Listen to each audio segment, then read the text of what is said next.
Libertópolis.com. Ideas con valor. Libertópolis presenta a María Dolores Arias. María Dolores Arias. En Contravía por la tarde.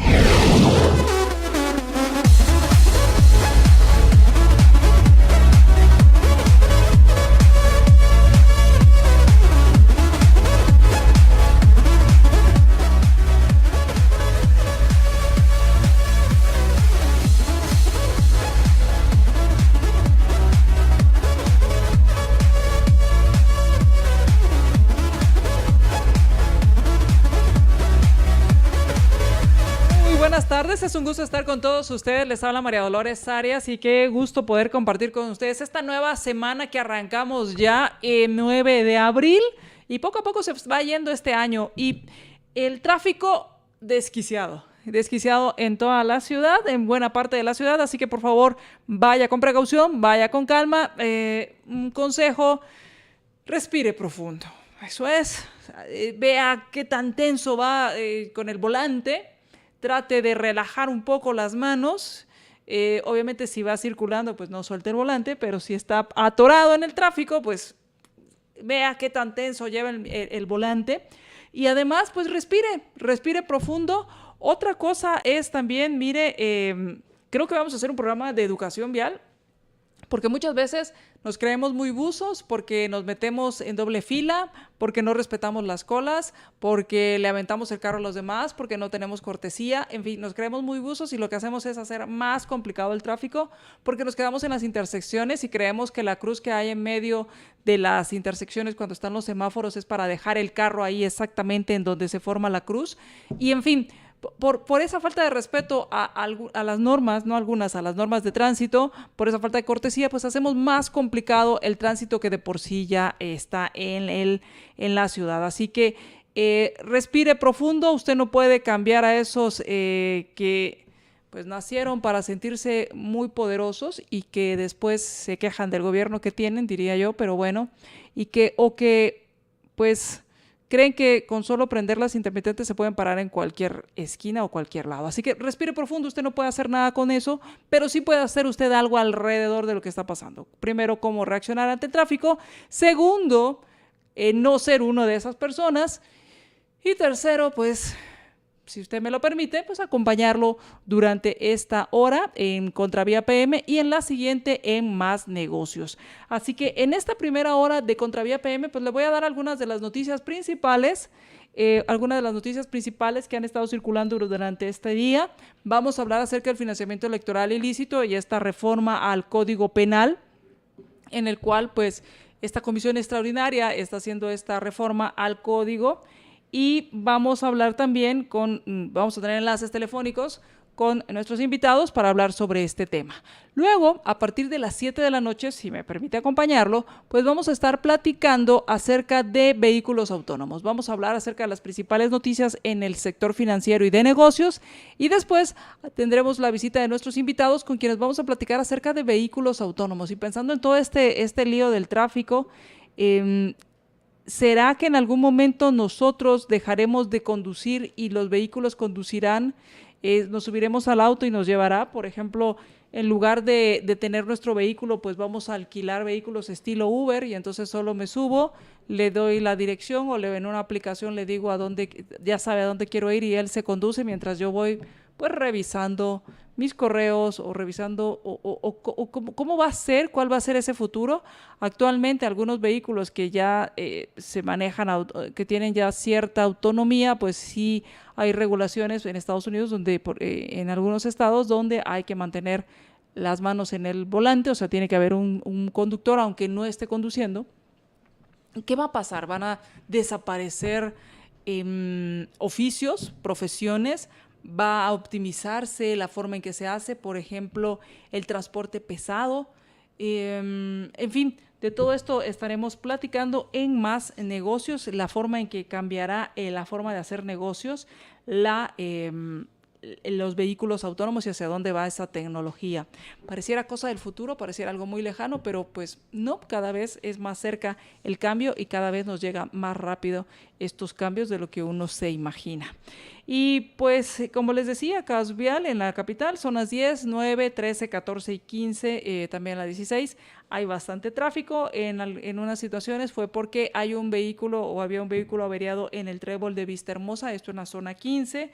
También había, y me refiero a un tráiler, y también había otro tráiler averiado en la calzada José Milla, esto en la zona 6, en el kilómetro 7, en ruta al Atlántico. También había un problema, no sé qué tanto esté afectando el tráfico aquí en la ciudad, porque esto fue en Fraijanes, había habido un asesinato en la zona 1, esto en Fraijanes, así que bastante tráfico hoy, como le digo, respire profundo. Otra de las notas es que las autoridades de gobernación destituyeron al director adjunto de la Policía Nacional Civil. Este señor, el señor que había asumido, este señor Jesús Valentín Pineda, que fue removido de su cargo, Jesús Valentín Pineda García, asumió en marzo de este año, en los cambios que hubo pues recién pasado, parecía que fue hace mucho, pero no fue, pues hace unos días. Bueno, fue en marzo cuando hubo cambios en la Policía Nacional Civil, y ahí entró Jesús Valentín Pineda. Jesús Valentín Pineda también fue removido extraoficialmente. Él es director de General de Apoyo Logístico. Quien fue removido como director adjunto es Ronnie Espinosa, y quien toma su lugar sería Carlos Tojón Escobar. Entonces, recapitulando, quien fue destituido de director adjunto de la Policía Nacional Civil y que había asumido apenas en marzo fue el señor Ronnie Espinosa, y asume en su lugar Carlos Tojón Escobar. También preliminarmente se conoce que fue removido Jesús Valentín Pineda García, que era el subdirector de apoyo y logística. Aún no se sabe quién será su reemplazo. Y por otro lado, pues el fin de semana, resulta que había una orden de aprehensión en contra de Lula da Silva. Lula, el expresidente de Brasil. Él se fue a Sao Paulo y a la sede del sindicato, que él fue por mucho tiempo líder de este sindicato. Ahí estuvo y se entregó el sábado pasado. El sábado pasado se entregó a la policía entre manifestaciones a favor de su arresto, en contra de su arresto. Se entrega en Sao Paulo, la policía lo traslada en avión a Curitiba, donde se encuentra ya en prisión para cumplir una pena de 12 años por haber sido hallado culpable. Fue condenado por el delito de corrupción. Y esto está relacionado con el caso Lava Jato, que era respecto a que se le acusó de haber recibido como pago para otorgar unos contratos. Yo no sé si le suena esto conocido o parecido o algo que tenga que ver con lo que vivimos aquí en Guatemala, pero resulta que se le acusó de haber recibido un departamento en pago para otorgarle obras a una constructora. Y entonces fue hallado culpable y ahora se encuentra pues en prisión. Sus abogados pues están presentando todos los recursos necesarios para que salga libre. Ellos aducen que no se cumplieron con todos los procesos de ley y por consiguiente es muy probable que salga de la cárcel. Bueno, mientras tanto se encuentra en Curitiba cumpliendo ya una condena de 12 años por haber sido hallado culpable en corrupción. Mientras tanto, esta semana, ¿qué va a pasar en el Congreso? Pues le cuento que en el Congreso esta semana se van a estar discutiendo varias leyes, entre ellas la ley de competencia. Esta está programada para que se conozca el próximo jueves en primer y segundo debate, que busca crear la ley de competencia. A mí me queda muy poco claro cómo hacen para darle los dos debates. Yo creería que habrá solo uno. Es más, en el orden del día de mañana se está hablando que se va a conocer en primer debate la ley de competencia. Esta ley de competencia se supone que busca regular la competencia entre quienes entran al mercado. Esto pues de lo personal, yo ya escribí sobre esta ley y les llamé la ley de anticompetencia, pero es porque si buscamos promover la competencia, lo que debemos hacer es que hayan cada vez más competidores para que si en algún momento se crea un cartel entre algunos de las posiciones dominantes, siempre haya alguien que ofrezca el servicio y que haya la posibilidad de entrar. Para que haya competencia, lo que se tiene que hacer es reducir las barreras para entrar a competir. Esto quiere decir que el gobierno no le ponga trabas a los competidores y que entren a competir. Y esto es esto es básico. Yo no sé ustedes, yo creo que afortunadamente como no hay barreras de competencia, barreras de entrada para las señoras que venden chuchitos, tamales, atol de elote, pues cuando a alguien le va muy bien, hay competencia, porque siempre el éxito pues atrae a personas para decir, bueno, hay un mercado, se está atendiendo y yo puedo dar ese servicio, pero para que me compren a mí, si yo ya le estoy comprando a la otra señora que vende en la esquina los tamales y el atol de elote, que está muy bueno, la que se ponga enfrente o a una cuadra deberá también estar muy bueno y darme algo adicional para que yo me cambie de quien me lo está vendiendo y me atreva a correr el riesgo de probar qué tan bueno está su atol de elote y qué tan bueno están los chuchitos y los tamales. Entonces, eso hace que al siempre haber una amenaza de competencia, yo esté tratando de fidelizar a mi cliente a través de promociones, a través de buen servicio.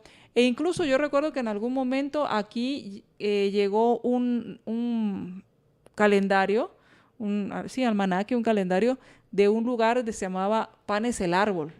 Y era una persona que se ponía en una esquina y vendía y ya conocía los gustos de sus clientes, estaba siempre escuchando lo que sus clientes querían e iba innovando. Entonces, si realmente queremos hablar de una ley de competencia, lo que se debe hacer es bajar las regulaciones. Porque, ¿qué cree? ¿Qué cree que va a suceder con la ley de competencia? Pues para empezar, va a haber una superintendencia de competencia. Y ya con eso empezamos a tener más burocracia. Y como ve que ni siquiera sabemos cuántos burócratas hay, ni qué hacen, y con las declaraciones de Monzón, pues nos hemos dado cuenta que muchas de estas instituciones, pues para lo único que han servido, o estas organizaciones, para lo único que han servido es para otorgar plazas fantasmas y acomodar a los cuates, pues la superintendencia de competencia, pues esa no, porque esa no va a pasar lo mismo, porque sí, porque al final las cosas o los incentivos y el sistema está exactamente igual como para que se dé lo mismo que se daba en ese momento. Entonces, la pregunta es, ¿por qué no pasaría? Pues simplemente no hay una razón de decir por qué no. Entonces, pues mañana el Congreso conoce en primer debate la ley de competencia. También hay algo que me llama la atención y valdrá la pena averiguar de qué se trata, porque van a hacer reformas al decreto del presupuesto general para del 2017. Recordemos que no se aprobó el presupuesto de 2018 y quedó vigente el presupuesto 2017. Entonces habrá que ver en qué consiste estas reformas a este presupuesto. Si son ampliaciones, pues hay que ponerle atención, porque quiere decir, señores, vamos a gastar más y de una vez cáiganse muertos con la plata. O si lo que están haciendo es adecuar dentro de ese techo presupuestario, o sea, dentro de esa plata, cómo se va a gastar, y también pues habrá que ver cómo se van a hacer estas adecuaciones. Y por otro lado, pues mañana, que es otra parte de la agenda, mañana en tercer debate se conoce es tercer debate por artículos y redacción final. Esto quiere decir ya, como decimos, listo, peinado de raya en medio, el presupuesto de 150 millones, perdón, ya sí, yo pichique pobre, no, 150 mil, ay, mi niña, lo que está pensando. No, son 150 millones de dólares para un préstamo que se está solicitando al BID. Entonces, el Congreso, en nuestro nombre, va a aprobar o está deliberando si aprueba estos 150 millones de dólares que tendremos que pagar nosotros después en impuestos para un programa que le llaman el Programa de Mejoramiento de la Cobertura y Calidad Educativa. Así que en este programa de mejoramiento de la cobertura y calidad educativa, pues se necesitan 150 millones de dólares y se está ya discutiendo en tercer debate este préstamo que sería otorgado por el BID a todos los tributarios. Así que mi pregunta es, ¿cómo se va a pagar? ¿Cómo se va a usar? Porque por lo general muchos de estos debates más que un debate técnico, más que un debate financiero de en qué se va a usar, cuál va a ser el rendimiento de este gasto, cómo se va a medir el gasto, cuáles son los mecanismos de transparencia, cómo se va a pagar, que es lo más importante, cuál va a ser el rubro que se va a dejar de gastar, cuáles son los plazos, periodos de gracia, todo esto, y entonces es cómo se va a pagar. ¿Se va a pagar con un nuevo impuesto? ¿Se va a pagar quitándole o reduciéndola de la cartera de educación, del Ministerio de Educación? ¿O se va a pagar? Y lo más curioso es que por lo general estos decretos en los cuales se aprueban presupuestos, pues dice con cargo al presupuesto. Esto quiere decir, ahí el que venga, que pague y a ver cómo le hace. Y entonces, pues se está hablando de $150 millones para aprobar esto. Está en discusión mañana en el Congreso. Y para el jueves, en el Congreso, se estará discutiendo una ley, la ley de fortalecimiento al emprendimiento. También, como les digo, habrá que revisar esta ley de fortalecimiento al emprendimiento, porque si se trata de una ley como las reformas que hubo al Código de Comercio, en el cual se simplificaron los procesos, se le quitó poder discrecional a los burócratas, pues bienvenida. Pero si se va a crear una secretaría o una superintendencia al emprendimiento, para el fortalecimiento del emprendimiento, pues ya le cuento lo que significará esto. Y pues también se está hablando de una ley para incrementar para incremento económico de las pensiones otorgadas al régimen de clases pasivas civiles del Estado. Esto quiere decir, está buscando incrementar las pensiones para los que se encuentran retirados que trabajaron para el gobierno. Y yo no digo que no deban tener una mejor pensión o que no alcance el dinero, que sí alcance el dinero con el que se retiran. Lo que creo es que lo que realmente se debería hacer, si se quiere hacer una reforma de fondo, es dejar que cada uno de nosotros tengamos nuestra cuenta de retiro, donde nos depositen los patronos, donde nosotros podamos depositar y donde podamos exigir los mejores rendimientos. Y podamos entonces saber quién ofrece el mejor rendimiento, quién nos da las mejores comisiones, o sea, las comisiones más bajas, y con eso tomar decisiones. Mientras tanto, el gobierno seguirá decidiendo y seguiremos teniendo una raquítica pensión el día que nos retiremos. Y otro de los temas, pues el juez suspendió la audiencia por la audiencia del caso de cooptación del Estado, que es donde está declarando Juan Carlos Monzón. Pues bueno, fue suspendida ya que el fiscal Juan Francisco Sandoval, que es jefe de la Fiscalía Especial contra la Impunidad, presentó una excusa para no presentarse hoy en la audiencia. Y según esto informó el juez Gálvez, pues era porque debía viajar en forma urgente e inmediata a Washington, esto en Estados Unidos, por una comisión oficial confidencial, y estaría de regreso el 11 de abril. Por consiguiente, pues a pesar de esto, hubo sugerencias. Algunos de los abogados de los acusados pues dijeron que lo que se debía hacer, o que sugerían que el juez solicitara que el Ministerio Público pues mandara a otro fiscal en sustitución del jefe de la FESI.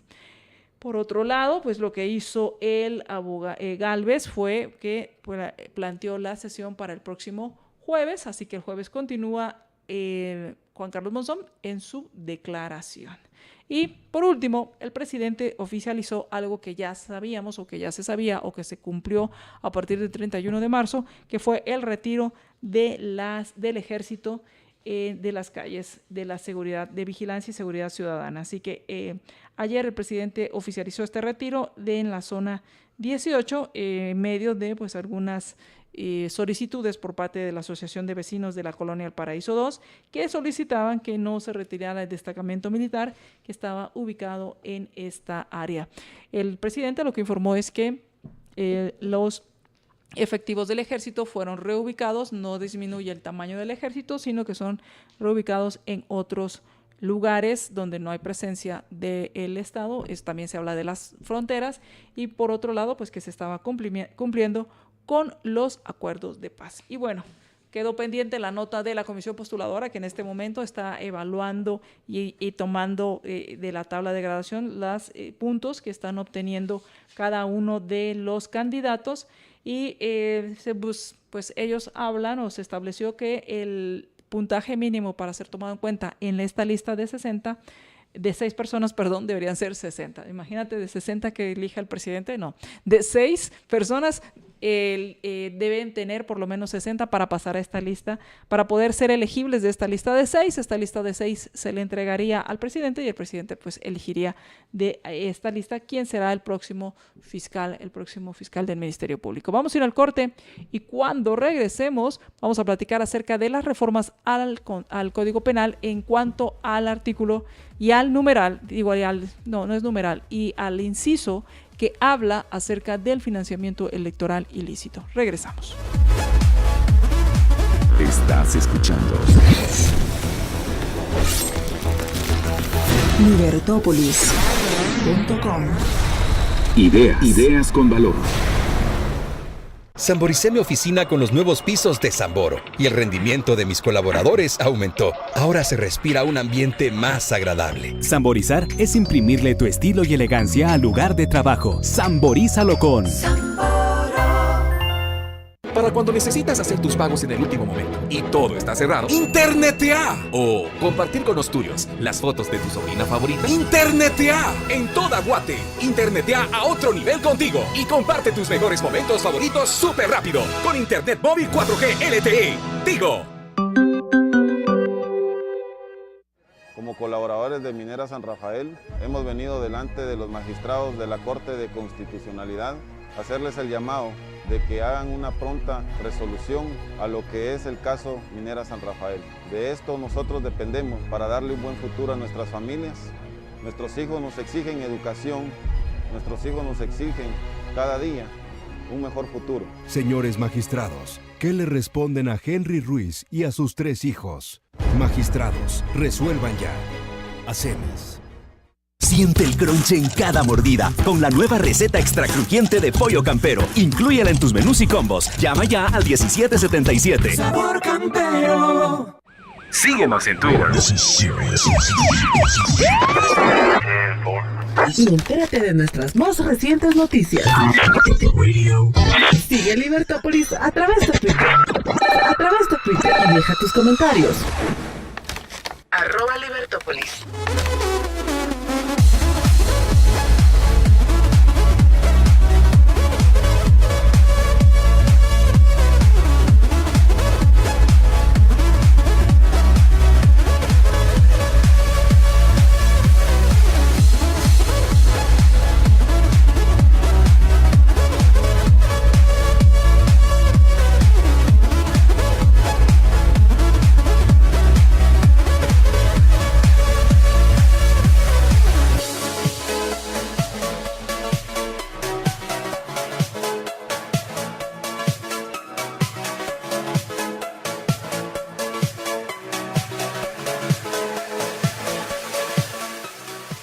Regresamos a Contravía. Muchísimas gracias a quienes ya están compartiendo nuestra transmisión. Muchísimas gracias a quienes también ya se han reportado con nosotros. Gracias a Lescobar.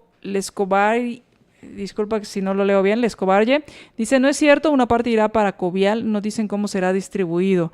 No sé si te refieres a lo de la modificación al presupuesto.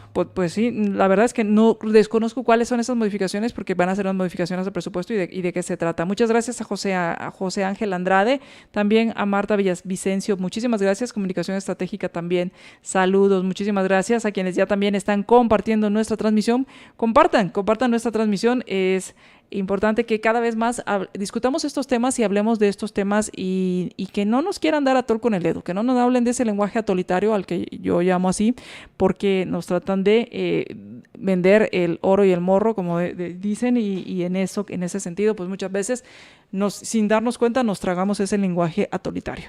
Y tengo en la línea a nuestro invitado, a Ángel Ramírez de Congreso Transparente, con quien vamos a platicar respecto a esta reforma al artículo 407, inciso N, que habla acerca del financiamiento electoral ilícito. Tengo algunos problemas con el audio.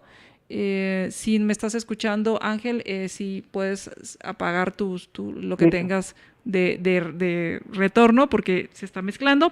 No sé si me escuchas. Muy buenas tardes, Ángel, ¿cómo estás? María Lara, buenas tardes, te escucho perfectamente. Perfecto, muchas gracias por tomar la llamada, muchísimas gracias. Y bueno, se crea una comisión, bueno, este artículo ya tiene una historia y tiene una historia negra. Y a raíz de todo lo que sucedió, solo para hacer un breve resumen muy rápido, en septiembre intentan modificar este artículo donde le echan o toda la carga de la culpabilidad se la dan al contador, los secretarios generales quedan eximidos, se reducen algunas penas y entonces pues hay una manifestación, se indignan muchos ciudadanos, los diputados dan marcha atrás y queda pues no se pierde, sino se aborta, por así decirlo, este intento de modificar este artículo. La Corte de Constitucionalidad manda una resolución donde dice que hay que modificar el segundo párrafo del artículo 407N y en atención o atendiendo a esa resolución se crea una comisión extraordinaria que su único papel o su único propósito para esta comisión es modificar ese segundo párrafo. A raíz de esto, pues han surgido varias propuestas, básicamente 3, y de esas 3 han surgido unas 4. Ha surgido la cuarta, unas que se supone que engloba lo mejor de las 3. De esto tú me estarás dando más información.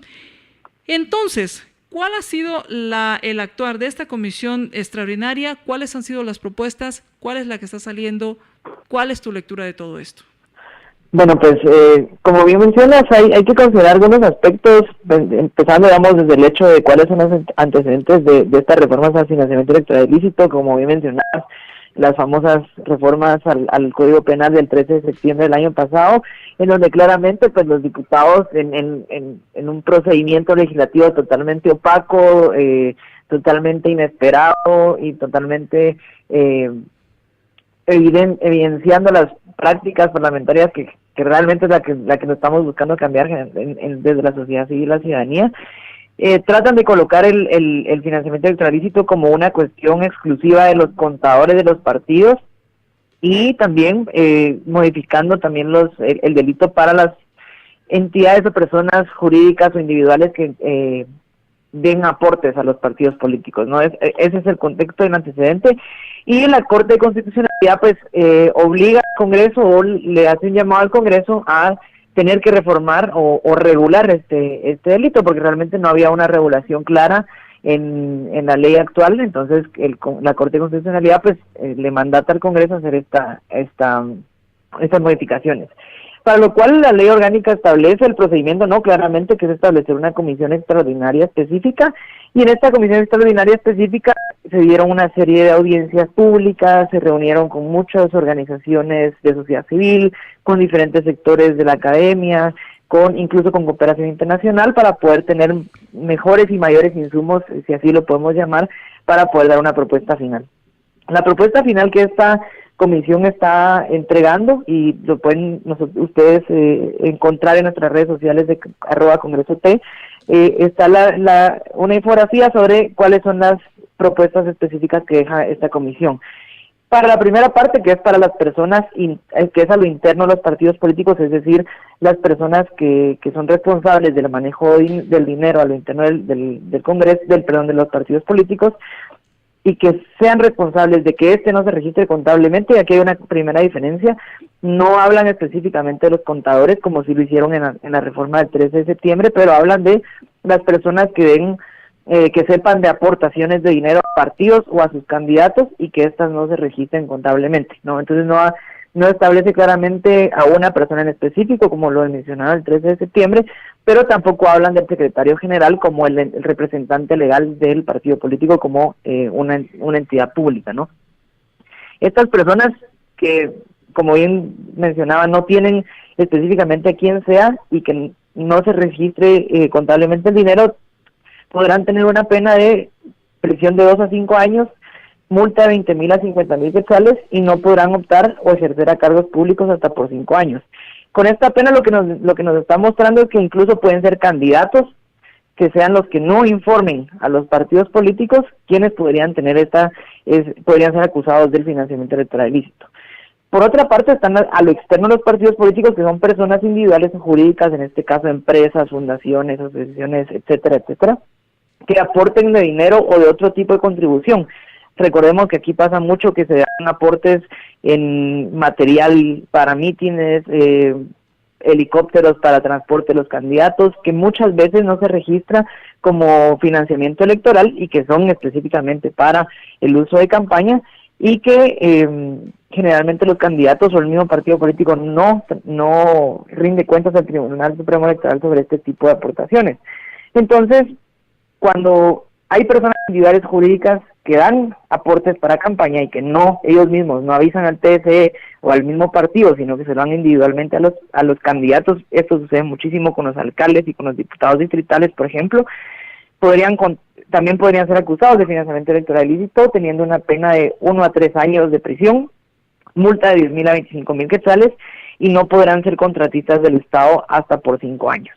Es decir, aquí vemos que hay una amplitud en la regulación del financiamiento electoral ilícito, pero que, si bien es cierto, aún no se termina por definir claramente a personas específicas, por ejemplo, a lo interno del partido, quienes son las personas responsables directamente, y que esto pues claramente tiene un vínculo directo con casos como el de Orlando Blanco, que también fue acusado por financiamiento electoral ilícito, como el presidente Jimmy Morales, como el diputado Roberto Villate, que ya están en casos de este tipo.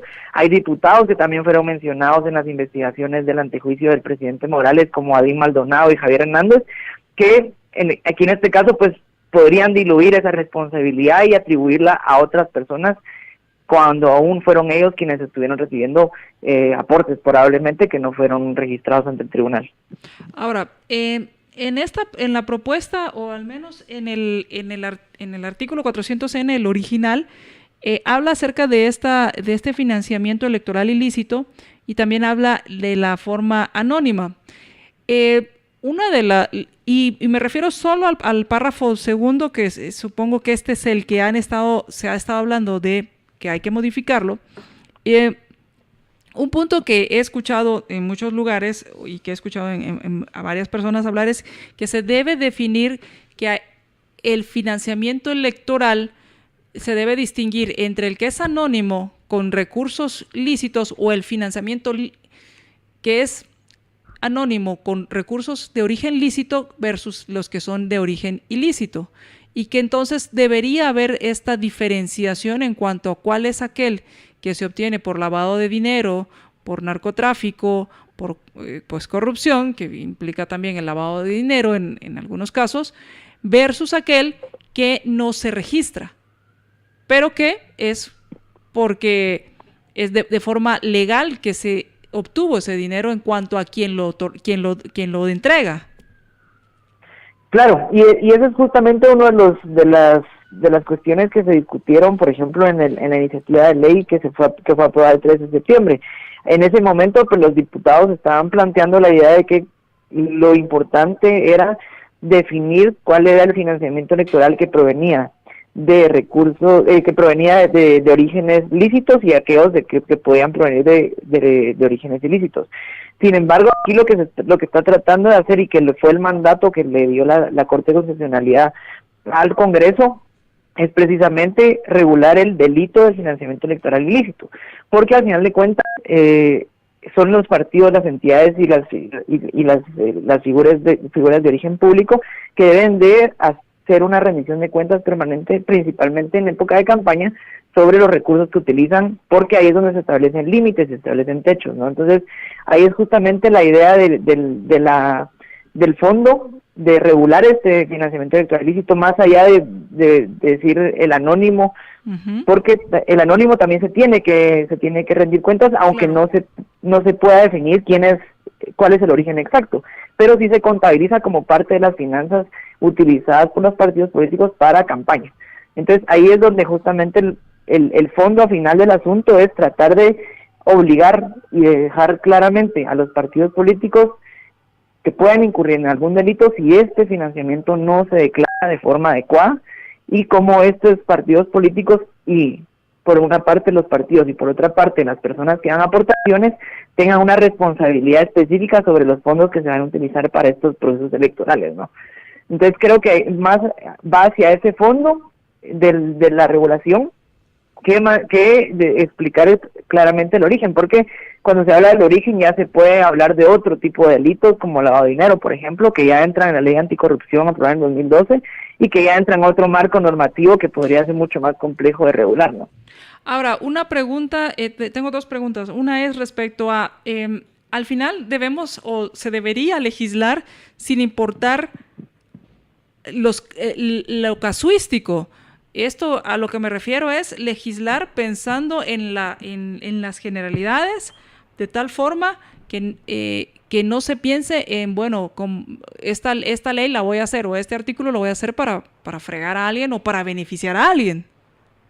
Definitivamente, yo creo que ese es uno de los graves problemas que tenemos actualmente con estas reformas, de que ya tenemos diputados que están siendo acusados por este tipo de delitos, ¿no? Entonces, obviamente hay un claro conflicto de interés al entrar a regular una cuestión por la cual yo como diputado voy a estar siendo afectado, ¿no? Entonces, obviamente aquí vemos cuestiones y discusiones bastante complejas, porque los mismos jugadores son los que están tratando de definir las reglas del juego, ¿no?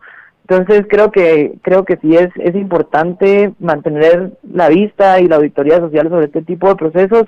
Creo que el hecho de que se hayan dado audiencias públicas fue un paso para abrir un poco más el proceso legislativo, pero que tenemos que estar siempre pendientes del momento del proceso de la aprobación, que ahí es justamente como lo sucedió en el 13 de septiembre y que no vuelva a suceder algo similar, a que realmente se apruebe un contenido de una iniciativa de ley que sea general, que sea realmente aplicable y que no tenga ningún conflicto de interés de por medio, porque los mismos diputados son los que están siendo afectados por ello, ¿no? Y más aún cuando viene un proceso electoral que quizás pues va a ser vivido de forma distinta. Recordemos que hay reformas electorales que se aprobaron en el año 2016 que aún están en proceso de implementación, pero que de igual manera va a ser un elemento clave para poder tener unas elecciones mucho más transparentes y que hayan regulaciones tanto para lo interno de los partidos como para personas externas que puedan apoyar a candidatos y que no se vean todos estos casos como los temas de cooptación que se han venido viendo durante los últimos meses, ¿no? Y otra pregunta respecto a lo de la cooptación. Mientras haya que repartir, van a haber quienes estén interesados en la repartición. Y esto, pues, mientras más sea el pastel que se están repartiendo, pues obviamente más va a atraer este pastel a los que son vividores del Estado. Por otro lado, por un lado los vividores del Estado y por otro el poder discrecional que tienen estos burócratas para poder hacerle la vida de cuadritos a cualquiera. Ahora, para terminar, y muchas gracias por haber tomado la llamada, Ángel, una pregunta. He escuchado que has hablado acerca del mandato de la CCE, de lo que la CCE le dice al Congreso, y a mí lo que me preocupa de este tema, no tanto que sea por lo que es el financiamiento electoral ilícito, porque igual podría ser sobre cualquier otra ley, es si hay esa real división entre los poderes, como una corte diciéndole a los diputados, y yo no estoy a favor de los diputados, pero sí a favor de una división de poderes, y entre más nos acerquemos a una república, pues mejor vamos a vivir, pero a una CC inmiscuyéndose en asuntos de cómo debe legislar el legislativo versus una corte protegiendo al ciudadano de los abusos del legislativo a la hora de hacer leyes. Claro, definitivamente, y concuerdo contigo en el balance de pesos y contrapesos que debe existir dentro del Estado republicano que tenemos, y también considero lo importante de fortalecer los mecanismos interinstitucionales que deben existir, los mecanismos interorgánicos, tal y como ha sucedido con procesos como los antejuicios, por ejemplo, que también son un mecanismo de pesos y contrapesos, y en este caso creo que debemos de considerar la importancia de que cada entidad, cada institución se mantenga sobre su propio rol, sobre sus propias reglas del juego, y que realmente no haya una indiscusión de ninguno sobre las funciones del otro, ¿no?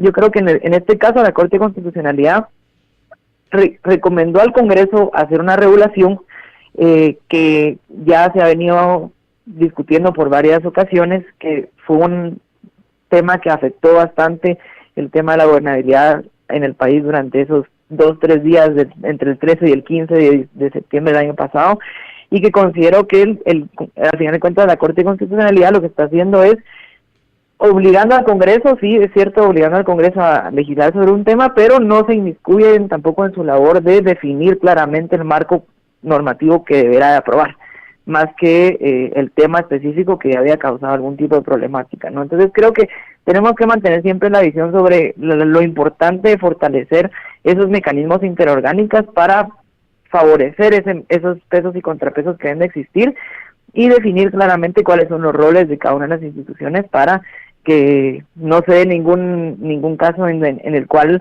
se pueda hablar incluso hasta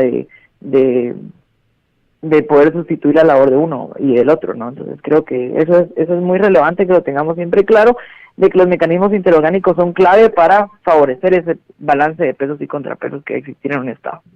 Pues muchas gracias Ángel por haber tomado la llamada y bueno, seguiremos pendientes y al tanto de qué es lo que sale ya una vez se presente esta propuesta para que sea conocida en el Pleno, porque actualmente pues lo que hay son borradores. Bueno, parece que ya perdimos la señal. Era Ángel Ramírez con quien estábamos platicando, Ángel Ramírez de Congreso Transparente. Cuando regresemos vamos a platicar con Alejandro Valdizón para hablar acerca de este tema, cuál debería ser cuál cree que debería ser primero las funciones de cada organización, la Corte de Constitucionalidad, el Congreso, diputados que pues realmente pocos y creo que me sobran dedos de una mano para decir que hay rescatables, pero el por qué es importante que exista esa separación de poderes y hacia dónde debería ir también este tema del financiamiento electoral ilícito, sin olvidar que el por qué el financiamiento electoral se vuelve un botín tanto para el que busca el poder como para el que trata de aliarse al que busca el poder. De eso estaremos platicando cuando regresemos del corte. Muchísimas gracias a quienes están compartiendo con nosotros. Muchas gracias. Nos dice Alejo Jaime. ¿Qué tal, Alejo? ¿Cómo estás? Nos dice un abrazo desde mi oficina, terminando mis pendientes y esperando a que baje el tráfico. Bendiciones. Igual para ti. También a Yuelsi, perdón por mi mala lectura, Yuelsi Saneli Arevalo, saludos Yuelsi, también a Sol Barcácel, muchísimas gracias por dejar tus mensajes, y nos dice Salvador Carrillo, creo que debe existir una división de poderes y tener pesos y contrapesos en el Estado. Muchísimas gracias. Vamos al corte, regresamos. Ahora puedes ver todos los programas de Libertópolis por Facebook Live. Facebook.com/Libertópolis. Transmisiones de Libertópolis por Facebook Live. En directo. Disfruta de nuestros programas y dale compartir. Sabemos lo que hiciste el diciembre pasado. ¿Te sirvo otro tamalito, mijo? Son un par de chelas, hombre. Pasemos por unas hamburguesas. ¡Sale pizza! Necesitas reponerte. Recupérate con GNC. Entérate de nuestras actividades y ofertas. Y visita nuestras tiendas. GNC, todo en vitaminas. El consumo de este producto causa serios daños a la salud. Yo lo que quiero es tomar cerveza Gallo. Todo el verano para gozar. Me dice tómame, completa tómame. Mi cerveza Gallo este verano yo te quiero conmigo. Me dice tómame. Compartamos los mejores momentos del verano. Gallo, la mejor cerveza. El consumo de este producto causa serios daños a la salud. Ahora. Síguenos en Twitter. @Libertópolis. Y deja tus comentarios. Síguenos en Twitter. Llévate todo el sabor campero. 8 piezas de pollo, piernas y cuadriles, 4 panes, 4 papas a solo 110 quetzales para llevar o autoservicio en Pollo Campero. To go, to go, to go, to go, to go, to go, to go, to go. Intelab to go. Llegamos a la puerta de tu oficina o casa con Intelab to go, completamente gratis. Llama al 2328-0000 para hacer tu compra tecnológica. Intelab to go, disponible para zonas 9, 10, 14 y 15. 2328-0000. To go, to go. Intelab. 2328-0000. Quiero vivir en una sociedad de personas responsables Una sociedad de personas responsables y libres. que busquen su propia felicidad. Su felicidad. Su propia felicidad. su propia felicidad. ¿Sabes quién podría decirme cómo podría yo existir si ya no está mi libertad, mi libertad, mi libertad, mi libertad?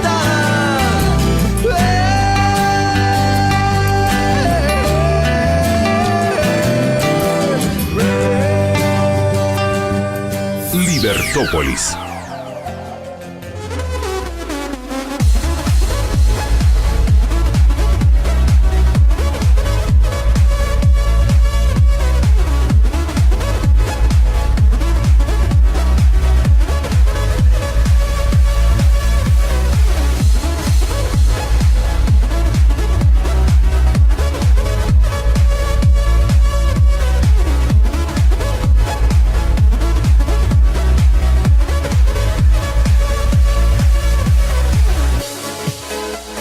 Consiéntete en la San Martín y disfruta de las deliciosas pizzas rústicas preparadas de forma artesanal y horneadas en la mejor forma de hacer una pizza es hornearlas a través de un horno de piedra. Así que en la San Martín tú puedes disfrutar de estas deliciosas pizzas. Puedes pedir, hay dos opciones en cuanto a masa, delgada o masa gruesa, y armar incluso tu propia combinación de ingredientes o disfrutar de las que ya te ofrece la San Martín. Así que pasa por la San Martín y disfruta de las pizzas rústicas artesanales de la San Martín. Gracias a quienes están compartiendo nuestra transmisión, muchísimas gracias a quienes ya lo hacen y también se reportan con nosotros, muchas gracias también. Y estamos ya en línea con Alejandro Valdizón. ¿Qué tal, Alejandro? ¿Cómo estás? ¿Qué tal, María Dolores? Gusto saludarte. Igual, Gracias. un gusto saludarte, te extrañamos aquí en los estudios, pero qué bueno que pues podemos tener una comunicación contigo a través de la vía telefónica. Sí, es un gusto, y perdón, pero el tráfico en Guatemala, sobre todo cuando hay accidentes y cosas, es complicado. Le cambian a uno los planes por completo. Estamos hablando acerca del financiamiento electoral ilícito y estamos hablando precisamente acerca de ese segundo párrafo que la Corte sugirió que debería cambiar. Entonces, me gustaría que me platicaras tu lectura al respecto de todo lo que ha pasado y esta comisión extraordinaria que recibe 3 propuestas y de ahí sale un borrador. Sí, claro. Bueno, digamos que el tema pues ha estado en discusión ya por algún tiempo, ¿verdad? Incluso recordemos la intención de aquel grupo de diputados muy apresuradamente de modificar de forma muy general el Código Penal, precisamente con el objetivo de garantizar cierta impunidad en cuanto a este tema. Y una vez se calman las aguas, pues obviamente se retoma la discusión.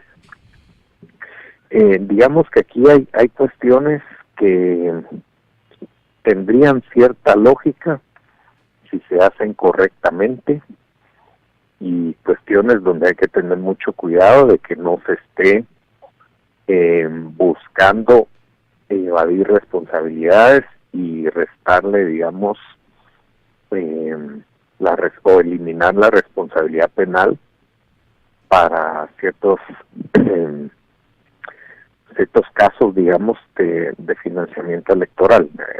Hay que tener mucho cuidado, no se puede estar en ninguno de los dos extremos, ¿verdad? Por un lado, el tema del financiamiento electoral en general ilícito, anónimo, digamos, no contabilizado, etcétera, etcétera, pues es un tema que amerita ser sancionado.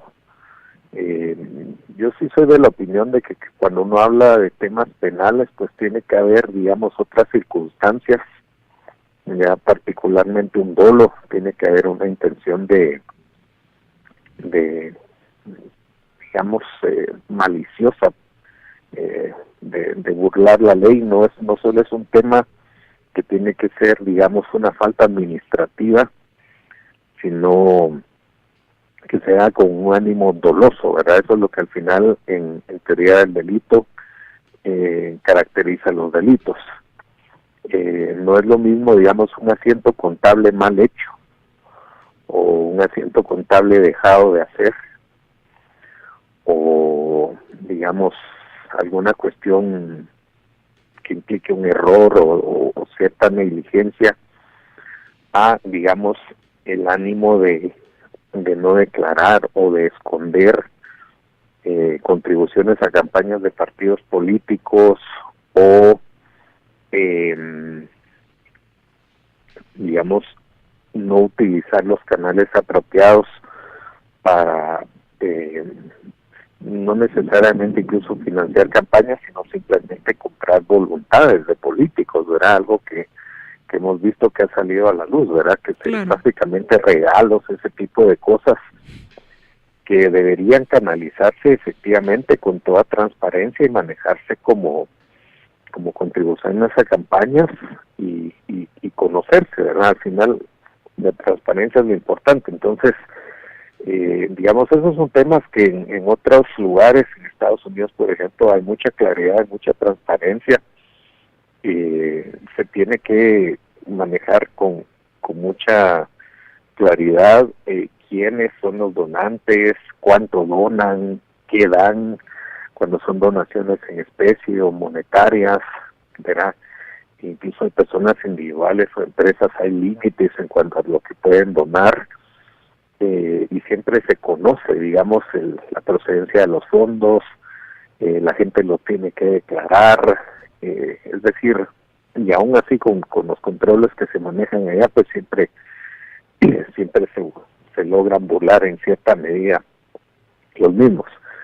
Entonces, esos casos, digamos, que se ven en Guatemala, donde se quiere hacer de forma anónima, donde realmente la intención es no financiar una campaña política, sino tal vez comprar una voluntad o congraciarse con algún candidato que sabemos que después va a ser pagado con otro tipo de favores. Esas son las cosas a las que hay que ponerle mucha atención. Por otro lado, está el tema de la responsabilidad penal propiamente, ¿verdad? Aquí en Guatemala ha prevalecido la idea que el representante legal de una persona jurídica es el responsable penalmente. Y eso es así en muchos casos, ¿verdad? En casos de personas jurídicas que pueden ser sociedades mercantiles, ¿verdad? O asociaciones civiles o partidos políticos, ¿verdad? En ese caso es el secretario general. Pero digamos, uno de los cuestionamientos que creo que es lógico y vale la pena meditarlo es si realmente otra vez el ánimo de cometer el ilícito, digamos el dolo, está necesariamente en la figura de todo representante legal, ¿verdad? Porque no necesariamente tiene que ser así, y no necesariamente el representante legal o el secretario general tiene o va a estar siempre al tanto, digamos, de todas estas situaciones. Y esto no es exculpar a nadie, simplemente lo que estoy diciendo es estas regulaciones, y sobre todo cuando se habla de delitos que ya implica una responsabilidad penal, pues se tienen que hacer de forma muy lógica, muy bien pensada, ¿verdad?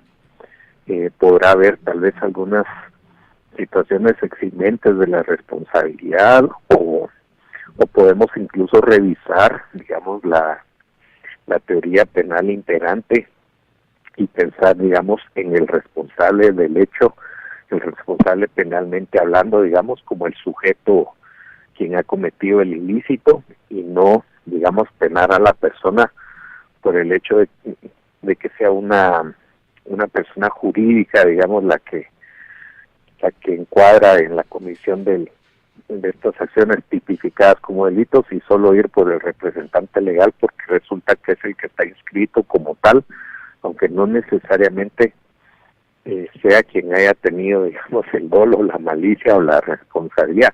Puede que, o sea, a lo que voy es, puede haber casos donde sí, y es lógico pensar que cómo hacer eso, que un representante legal o digamos, un secretario general no esté enterado de ciertos temas, pero también puede darse la situación donde no. Entonces, yo creo que el tema acá es que esto se tiene que hacer con mucho cuidado, de forma muy técnica.